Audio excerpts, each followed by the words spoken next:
For decades, one of the few silver linings in the climate crisis was the CO2 fertilization effect. The idea that higher levels of carbon dioxide would act like a global fertilizer, prompting plants to grow faster and absorb more of our emissions. However, a groundbreaking study published today by the University of Graz has delivered a sobering reality check.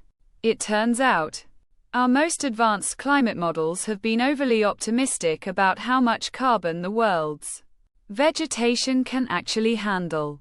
The research reveals that the crucial process of natural nitrogen fixation, where soil microorganisms convert atmospheric nitrogen into a form plants can use, has been overestimated by a staggering 50% in major climate models. Plants are not solo actors. They require nitrogen to build tissue and process carbon dioxide. Without that key ingredient, their ability to breathe in excess carbon is severely handicapped. The researchers highlight that while CO2 levels have spiked, the microorganisms responsible for nitrogen fixation have not kept pace.